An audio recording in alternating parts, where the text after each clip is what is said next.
on YouTube now. Good evening, everyone. Welcome to a very special edition of what used to be the virtual cafe. We've decided to rebrand it a little bit. So we are now going to call it the Community Hot Seat, which seems fairly apt because we take the same, we're doing the same thing. We take one member of our community and we ask them to talk about something they're passionate about. We ask them about a big question and we do that for about 30 minutes. And it must feel a little bit like a hot seat there for you, Paul, this evening. But we're very excited to have Mr. Paul Hayward, the Deputy Leader of the East-Devon District Council. I hope I've got that all right. Amongst many other things, there are so many hats that you wear, Paul, but we are here tonight to talk about one big question, which is how and when would I use a community defibrillator? Because I know that's something that you're really passionate about. So very excited to talk to you about that. We've also got a new face joining us as well, Mr. Mike, that you may have seen from our quizzes that we do on a Thursday. So Mike is joining us to field your questions from the community. So please, as usual, if you have any questions, it's now obviously YouTube, but you can use the live function to put in any of your questions, any of your comments, and Mike will pick as many of those up as we can as we go along. So pretty much the same format. I hope you've managed to follow along with all of this. Obviously, as usual, any feedback, let us know. Okay, all of that done. Paul, same question. We haven't changed this. What are you drinking this evening and how are you drinking it? Thank you for asking and thank you for having me here. I am drinking a Peroni, other brands are available, gluten-free beer. I was diagnosed as celiac at the beginning of the last lockdown, most inappropriate time to be diagnosed with anything. And it was sort of a bit of an annoyance. More frustrating when the doctor, my clinician, told me that beer contains wheat and that most definitely is off the menu. So I've had to convert to gluten-free. And to be fair, it's not bad. It's not as bad as I thought it would be. And I must admit, ice cold. If I was being invited to one of these, if the roles were reversed, I would definitely be bringing a beer with me. But I must admit, you're in the minority. Most people have brought something very, I think probably because they're aware it's a bit more public. So we've had the green teas, the tonics, all the things that you want people to see you drinking.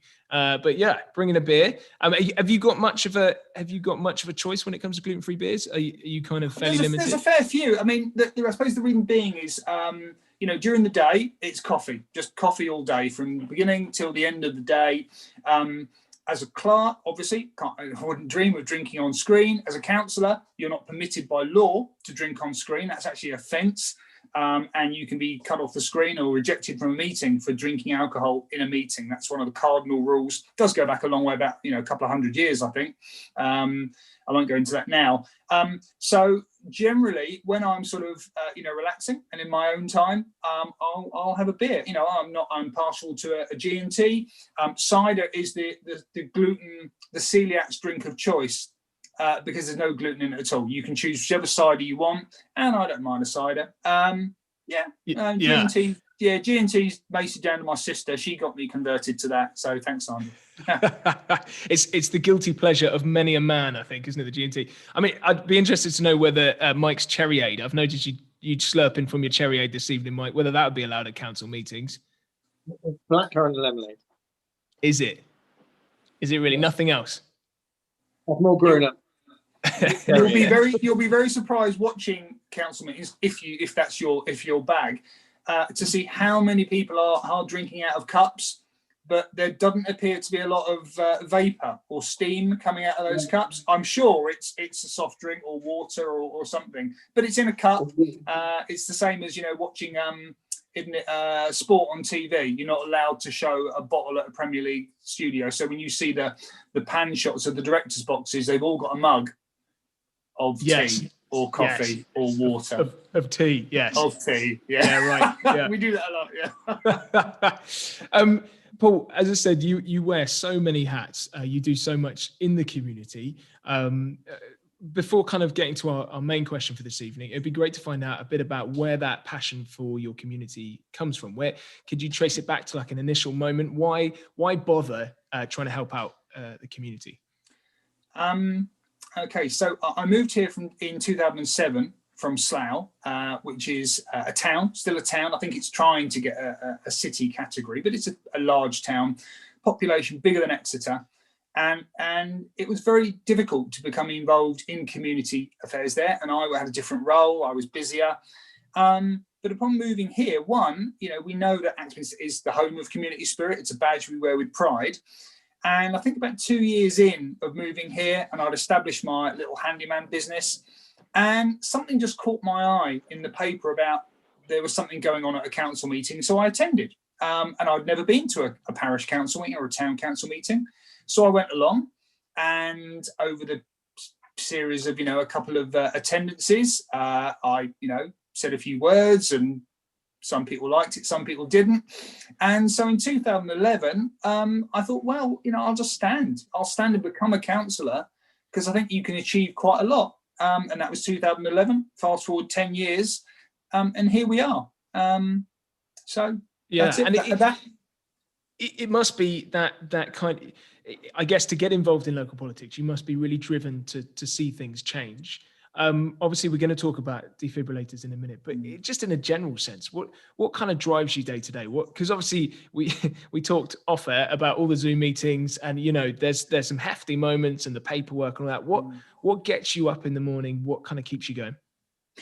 It's very simple. It's the ability and the opportunity to make a difference, and that's not some sort of cliche. It's simply, I'm blessed with a role that enables me to work with councillors and work with others to actually do things to improve, and we live in Axminster. We want Axminster to be a nice place. The councillors in Honiton want Honiton to be a nice place. Ditto every single parish and every single town and every single city. That, I can only think that must be the driving thing. If it isn't, then perhaps you're in the wrong job, because it's the ability to make change. And not just change for change's sake, but change for good, and just make people's lives better. We're all human. We're all on the planet together, spinning around. You just want the world, the place to be better. And I feel, being a councillor, I could do more on the inside than I could on the outside. We all know it's very easy, and we've all done it. It's very easy to criticise. Facebook and social media gives us a platform to have a pop, and there's jokes about Karens and all sorts. For all the Karens out there, hello, Karen.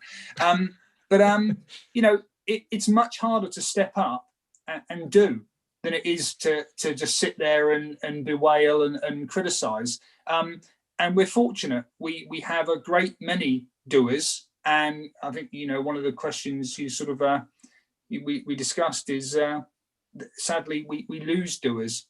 And as we lose doers, we need to replace them with other doers. And then the town will just keep on getting better. I think that's really important, because obviously growing up, they talked about armchair critics, and they've been replaced with keyboard warriors, who are a new, stronger breed. And it's never been so easy to pass judgment on something from a distance, which is easy. But I suppose the pressures of modern life. I mean, you go back decades. Volunteering in your community was a thing, whether it was from clubs or societies or such like, and that's taken a bit of a back seat, and a lot of the volunteers that we have doing incredible things are getting older, and that's just a hard fact. And somehow we need to encourage younger people, children, teens, and the famous 25 to 40 demographic, whose lives are busy. We're all supposed to have all this free time with technology and gadgets and gizmos. It hasn't happened. Quite the converse. Our lives have become so much busier, and people come home, they're exhausted, they just want to come home, sit in front of the TV and unwind. And that's fine, but that doesn't help the wider community coming together. And without, waxing lyrical, what you do at Waffle, it helps bring those things together. Like at Axminster, all the community groups, they pull people together of different skills, different abilities, but as a collective, they do amazing things. But we need people to step up. Yeah, and I think one of the things that I noticed kind of growing up in community is that there are people that just seem to have some time, and that they've obviously made sacrifices to me that they can have some time to look out for those that are running around. Because if we're all running around, then how can we pay attention to each other? How can we look after each other? I want to get to our big question for this evening. Obviously, you were extremely passionate about having a community, having a defibrillator and access to one.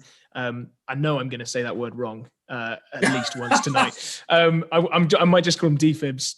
That's what everyone else does. Okay, fine. Defibs it is. I can get that right. Where did that come from, and why is it so important to you that our community or a community has access to defibs? The honest truth is, as a very inexperienced clerk and a sort of town councillor, I was lambasted by my nephew who works for South West Ambulance Service. We were having a discussion, and the topic turned to response times in the ambulance service and incidents that require the use of defibs. And he just mentioned to me, he said, at the time, you only have two in Axminster that are publicly accessible. Lots of them are in commercial premises, but as soon as they close, they're no longer publicly accessible. And he had a go at me. He said, look, you're a counsellor, uncle, pull your finger out and sort some out. And I hadn't really, been aware of defibrillators. I knew the concept of what they did, but they were quite a scary thing. They're in that cabinet. Oh, I don't want to touch that, because of what it'll do. So I did some research, and at the time, it just so happened that East-Devon was running a programme to bring parishes together. Wonderful thing. Love, beautifully named Parishes Together programme, very creative. And it enabled parishes to join together, to join their forces and join their money to pay for these things, because they're expensive bits of kit. But from that, I learned that the UK is just so far behind. It's lagging behind other countries in its provision of AEDs, defibs, defibrillators, call them what you will, the training for defibrillation, the awareness of defibrillation. And because of that, our survival rates of people who suffer from sudden cardiac arrests is around 7%. If you have an SCA, a sudden cardiac arrest outside of hospital, you have a 7% chance of surviving. 1 in 14 people will survive. Compare that with Norway, and they're a 25% chance. So you have a 1 in 4 chance of surviving. Now, I like those odds. And Norway is a great example. They provide defibs on public buildings. They say that if you have a building with more than X number of people in, you must have a defib there. They train their population. They train their children at secondary school to use a defibrillator. And because of that, they have this amazing upsurge. The fact is, you won't save everyone. That's, and I'm not a clinician, but that's a medical fact. You just can't. But I think it just needs awareness, and it needs confidence for people, knowing it's there. I can take it out. I can save a life, and you will. So, and I want to pick up on that, because obviously we can't do a training session this evening. I know that's something that you do, and potentially something we might be able to do here at the Community Waffle House at some stage, which would be amazing. But just maybe, could you take us through some of the biggest barriers that people face, or that people are afraid of when it comes to using defibs? Of course. I'm indebted, and I'm happy to name drop here, a gentleman called Simon Enticott, who lives in Axminster, who dedicated decades of his life to St John's Ambulance. He taught me all I need to know about defib training and awareness. So hello, Simon, if you're watching, and thank you. But he majored on the myths, dispelling the myths of defibrillation. The key barrier is access to a defibrillator when you need one, and the confidence to use it. And there's a slight codicil to that, which I'll just touch on briefly. But in essence, people believe that it can't be used in the wet. They can. That you can't use them on people with piercings. You can. You can't use them on children or pregnant women. You can. You can't use them on people with a pacemaker. You can. There's almost no circumstances where you can't use one. And frankly, if someone is having a cardiac arrest, if you don't treat them and they don't get an ambulance, they will die. So the basic tenet of defibrillation is just try. You've got nothing to lose, but that person has got everything to gain. And that really is the only barrier. It's knowing where they are and knowing how to use them, a rudimentary knowledge. But these things are virtually foolproof. A child of 10 can use a defibrillator, and it's the confidence to know that you won't do any harm. The government has in the UK, we have the Good Samaritan. It's not an act, it's the Good Samaritan sort of regulations, and it basically says that if you try and save someone's life, and for any reason they suffer an injury, you know, let's say you're doing some CPR and you break a rib, no court is going to convict you. You know, we're not in the United States where you sort of hands off, I don't want to try. In the UK, it's a pretty good, you know, you will be protected in a court of law. So just go for it. That's my message, is learn how to use it, learn where they are. And if you see someone who needs it, or you think they need it, just dive in. And I just before, it seems a very good point for just to ask you a very simple question, but an important one about where our defibs in Axminster, in our community are. And then I'll hand over to Mike for any community questions. No worries. Well, I mean, I'll just from memory. So if you work in from the town from Honiton, you've got Miller's Farm Shop, you've got Tesco's open during hours. You have the Guildhall in Axminster. You have a Millway shop on the Spa shop on Millway, Raymond's Hill Post Office, All Saints, Chardstock, Hortchurch, Membury, Kilmington, and then lots of others that have come on board. And I've been delighted to help individual organisations have one on site. Now, they might not be publicly accessible, but they're certainly available to the people who are there. But frankly, we need more, which is why we're sort of having this discussion going forwards. Arguably, you can never have enough. It all comes down to the response time. You have 7 minutes. If someone has a cardiac arrest, you've got 7 minutes to save their life. And if your defibrillator is 4 minutes away, and it's going to take you 4 minutes to get to it and 4 minutes to get back, even before you got it out of the packet, there's a good chance that person won't have survived. So the key is defibrillations everywhere within 3 minutes of point of use. More difficult, we live in a rural community. So those rural communities need to have them as well. Yeah, but I can see how putting them in places where people congregate is obviously makes the most amount of sense there. Mike, do you want to jump in with any questions from the community? It's been a bit slow on that a minute. I think it's because we've moved over to YouTube. You actually stole my question of actually where are they all. I knew about the Guildhall one. There was Miller's Farm Shop, the post office. So it's really good to know actually where they are. And is it just a case of campaigning more, Paul, to get as many as possible? And is it worth as many businesses trying to get them installed as possible? Well, I mean, for a commercial enterprise, that's a personal choice. You know, if you run a commercial business, I believe in Canada, I think if you have a business where more than 25 people work or are likely to congregate, you should have a defibrillator there. And it doesn't scale up. If you have, 100, you don't need 4 defibrillators. The chances of it happening are slim, and having one on site in a place where people know where it is the important thing. It has to be tested every month, make sure it's still working, and every few years you change the pads, but that's administration. There are people to do that. The key thing, again, is dispelling a myth. So, people think of sudden cardiac arrest and that it's an affliction that affects the elderly. And it does. But the highest risk category is your 25s to 50-year-olds. And we've all seen terrible stories of professional footballers, sportsmen, having cardiac arrests on the pitch. These are well-trained, fit individuals, and they've had a cardiac arrest. So arguably, sports clubs, recreation grounds, and if you go to Budley Salterton, they're on the seafront because that's where people are going to be having fun, running around with the kids, jumping in and out of the sea. And that is an area where you can have a sudden cardiac arrest. Well, who would think of putting one by a beach? But you can put one anywhere. There's no limit to where they can go. But it really is knowing where they are and having that slight, being aware of them, being, I wouldn't say training because it's not training, it's awareness of how it works and it's confidence. And sorry, Mike, go on. I used to work on the trains, and I don't know if they have now, but when I worked on them, it was only about 5 or 6 years ago, there wasn't a defibrillator on any train I worked on. Is that a thing? Do you know any more if that's a thing that will come in, or is it?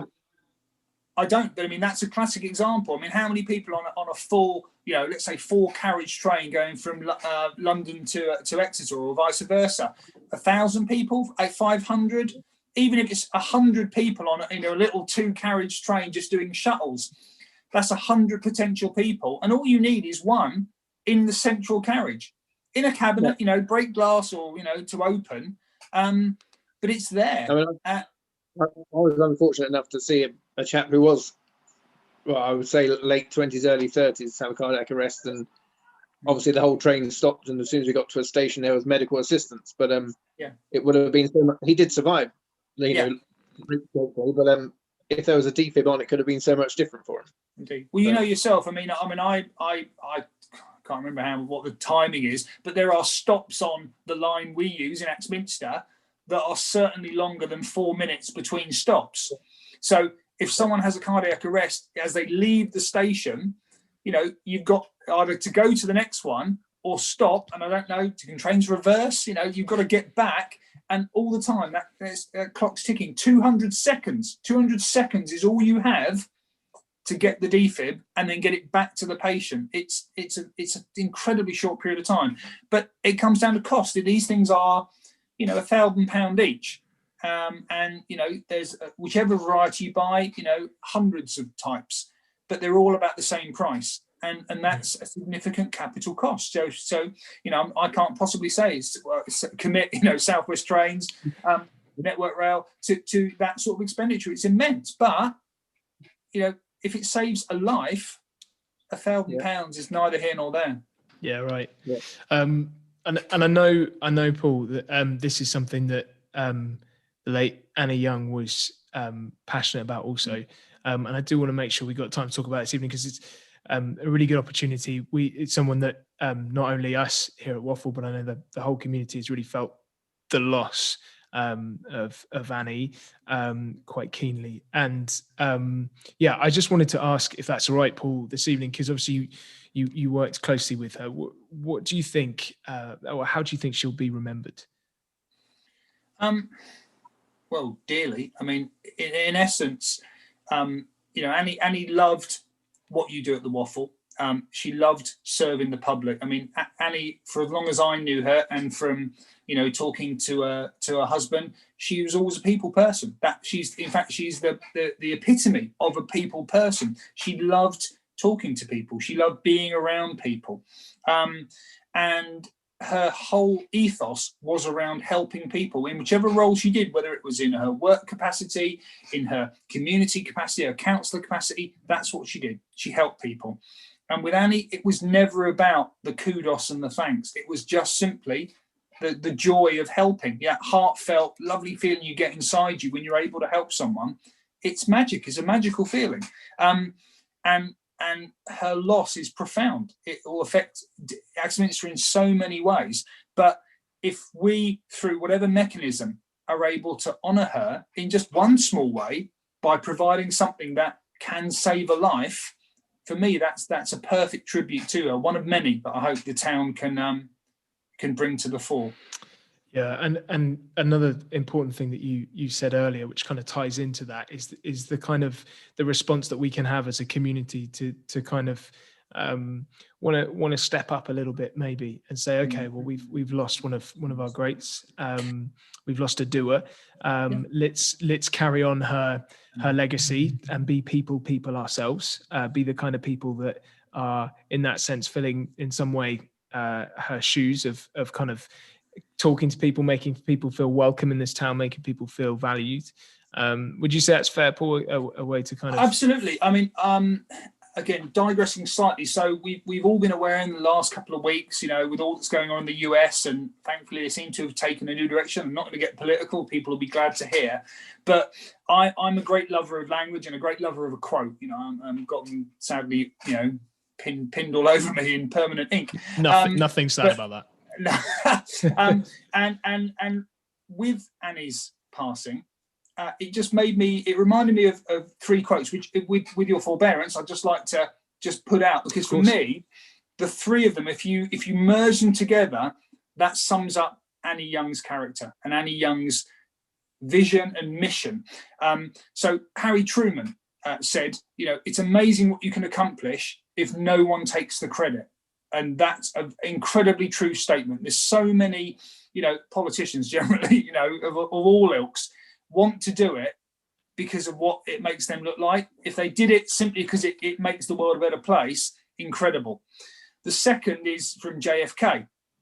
who said, it's not what your country can do for you, it's what you can do for your country. And again, Annie encapsulated that. It's not about what you're owed or what you're entitled to. Everyone can give a little bit, some more than others, but even a little bit of giving makes a difference. And that collective giving is profound change. And the last one is Abraham Lincoln. And I mean, where do you start with quotes from Abraham Lincoln? But essentially he said, I'm going to do the best I can for as long as I can and until I die. And that for me is Annie, because she did. Annie just kept on giving, kept on doing, and then she was snatched away from us. And that's an untimely death, a tragedy for her, for Mark, for Carol, for Matt, everybody. But frankly, she did it till the last moment. She kept on giving, and she'll be remembered for that. So you merge those three together, those quotes from great American presidents, and that's Annie, encapsulated in those three quotes. And what an amazing thing! If even in her death, she was able to inspire people. I really hope that that's true, that inspiration continues. And by us remembering her and talking about her, sounds amazing, and a great knowledge of quotes there, Paul. It sounds like you should join us for our Thursday quiz, isn't that right, Mike? Is it? Anything else? If you ask me anything, sports, don't bother with sport, but American president quotes, I'll be there. We'll put that in as a round soon. I want to come back to Mike in a sec to see if there's anything more he wants to add. Just before we do, and a question that I thought was quite interesting. Maybe other people won't. But I just wondered if, in a similar way to the defib situation, just returning there, is there any other bits of equipment or facilities that you think should be available in a similar way in our communities? For Axminster particularly, yes, I think green space. Axminster, due to its very just geography, hasn't got a lot of green space compared to other towns and the seaside towns and others which have sort of grown out in different ways. Axminster is such a unique town with a unique geography. What we don't have is green space. We have the lovely Minster Green, we have bits here, we have Cokham Lawns, but we don't have those great municipal parks that the towns and cities have. And even some of our parish councils have great swathes of parkland. We don't have that. And I think that's what the town can aspire to, and it can come from different ways. The councils collectively can develop it, can provide it. Benefactors giving parcels of land. That's been a long-standing way of communities gaining amenity space. But we've seen from the last year that actually the ability to get out and about in the fresh air, exercise, recreation, or for some just sitting on a bench and letting the world go by, looking at squirrels, and being there by sitting there chatting, chatting to other people in the fresh air. It's an amazing thing. And it doesn't require running shoes and it doesn't require gym equipment. You're just there, out. So I think from my perspective, and I'm afraid this is touching on slight politics, but I'll keep it to the bare minimum, is that we need to create towns around green spaces rather than building towns of houses and then cramming in a green space where it suits or where you can fit a little sliver of thing in. We're doing things the wrong way. You do it the other way, and you design places around people, and then you do the rest. I really like that. I wonder if there's people kind of listening and going, well, okay, Axminster's already fairly built up. There is potentially new housing coming at some stage. Is there, specifically with Axminster in mind, are there places that you think, that could be developed into a green space? Because my imagination's just kind of gone. I'm trying to think about where that might come from, certainly for the town centre. That is the difficulty. I mean, within Axminster town centre, you have what you have, unless you knock down swathes of buildings, and no one is going to do that to create a park or a piece of amenity land. But it's being creative, and when parcels of land come up, and I appreciate it's all about money, it's all about the person selling wants the best return, but there are always opportunities for space and being creative, and even a patch of green space that looks a bit derelict. I mean, there are several in town, and I won't name them now. New bit of legislation being consulted on about taking derelict patches of land and turning them into amenity space. Now, that's a great bit of legislation. If that can be brought forward and used in the right way, we can create more space. There are, as I say, there are pockets all over town, some more known and some less known than others. But I'm absolutely sure in Axminster we can deliver more. And I say we, the collective we, the powers that be, working together, we can. And it can only be a public benefit. Everyone benefits from that. Yeah, so important, and like you say, this last year has kind of really brought that into sharp focus, isn't it? The importance of having usable public spaces that are in a walkable distance, an hour round trip distance for us at the moment. Just before, I'm aware that time has well and truly slipped away from us, which is just it's par for the course now. I'm kind of committing to half an hour because I know if I start saying 45 minutes. Will be an hour, and so on and so on. So we'll just pretend it's half an hour. We'll live a lie. Mike, just want to hand over to you, and then I'll ask the final question, Paul, that we traditionally ask. We're just sort of going on from your sort of green spaces and things like that. I know there is a question which the community have asked a lot, and you're probably sick of hearing, concerning the skate park, which was meant to be coming for a long time. Have we any news on that? Is there, is it still happening? Is it still in the pipeline? The project's still in the pipeline. It's been awarded funding. It's simply a case of finding its home, and that's a process of negotiation. One school of thought says it should be where it is. Another school of thought says it should be somewhere else. It just requires all of us to work together, and that's the town, the district, the county. Everyone has a role to play. Because Axminster, I can understand, the young people of Axminster and other residents always feel like, we're the poor relation, and that we don't get as much interest and as much investment as other towns. I mean, we are the most eastern town in East-Devon. When you're in Axminster, you are on the cusp of Dorset. You're on the cusp of Somerset. You can't go any further before you fall out of East-Devon. So there is a tendency to think that we're not well served, but we are a unique town, and I'd like to think it can move forward. It's one of many projects that need a push, and there are lots of towns in East-Devon that have projects that have sort of just ground to a halt, that just require a bit of a jump start. There's a defib reference, but just require a spark to get them going, because the impetus is there. People want it. Yes, money's involved, but no good project has ever failed from a lack of money. You just simply find the money. I'm a clerk. That's my job, is to find money. But, investment, private investment, commercial investment, public investment, crowdfunding, there's a multitude of ways. You know yourself at Waffle. You put a call out and the public responded. That's the nature of the public. They want to help. And I guess that's the thing, going back to what we were saying earlier, there's a lot of people who might moan that it hasn't happened, or nothing seems to be happening. But if we can all push together and actually make it happen, then it makes it, the town a better place. Isn't it? There's a common sort of, I won't say a joke because it's not funny at all, that with sort of these sort of large scale projects, that when you consult with the young people and teenagers and and people at primary school, by the time these things are delivered, they've grown up, had their own kids, and they're like, yeah, you finally delivered it 20 years later. And as a clerk elsewhere, I can empathise. I mean, in another parish, it took 8 years to deliver a gazebo, just a wooden gazebo where the people can sit, and kids can go on their phones these days and just stay out of the rain.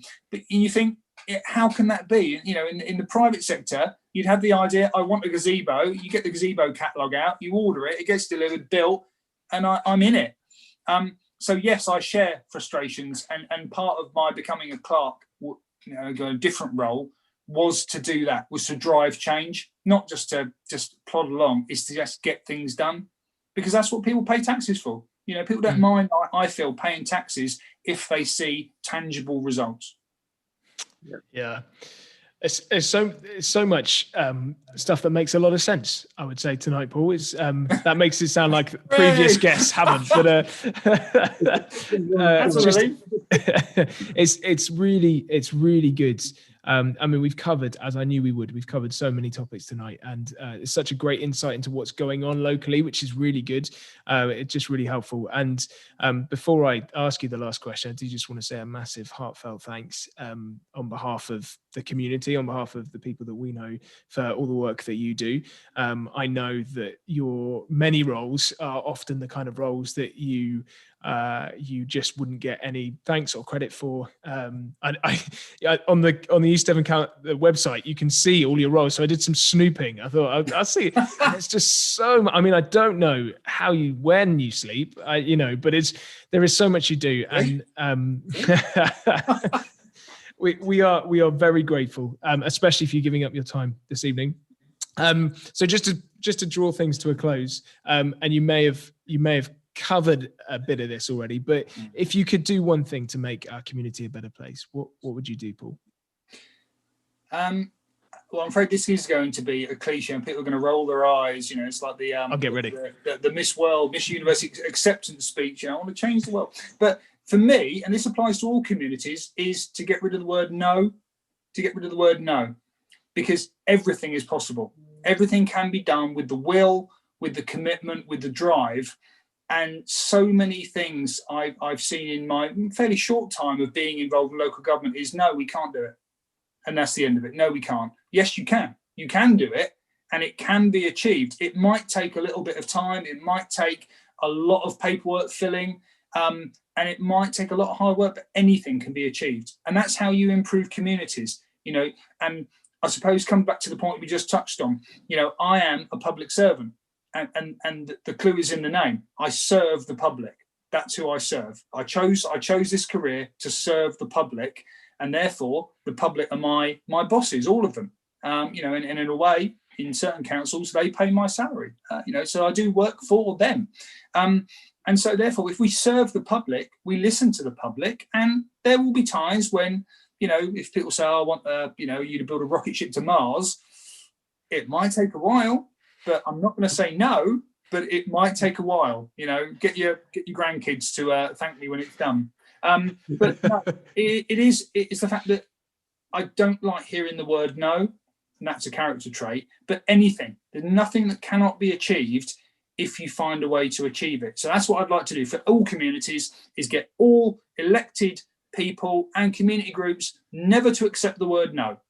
You can do it, and you've got to find the right route.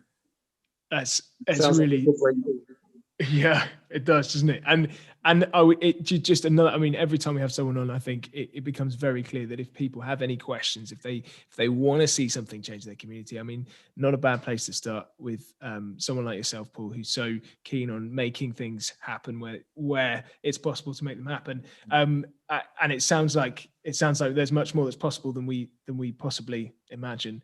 I really want to ask whether you think it would be quicker to put a wooden gazebo up in one of your constituencies or send a rocket to Mars, but I won't because it's a little bit different. Once again, Paul, thank you so much. Thank you so much for being here. Thank you for anyone watching live. Thank you so much for joining in. Thank you for giving us your time this evening. Mike, thanks for doing your very first one. It wasn't too bad, was it?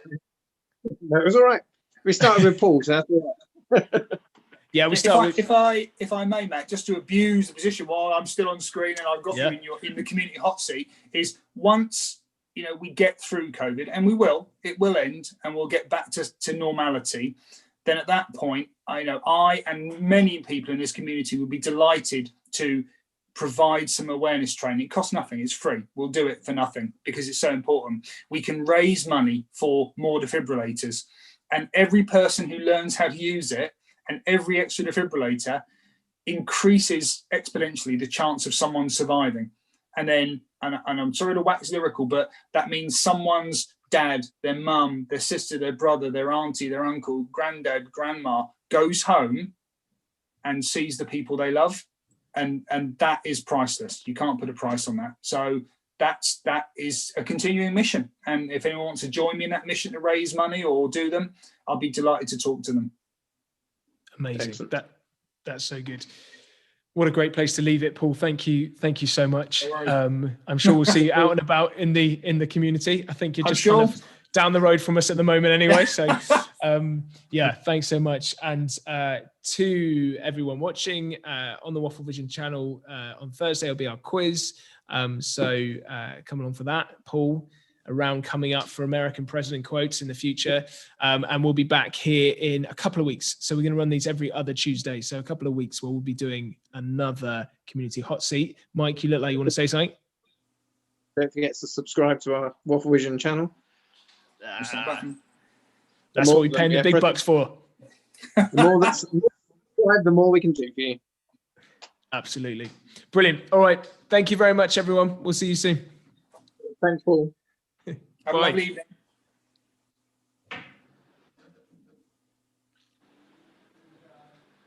Hey.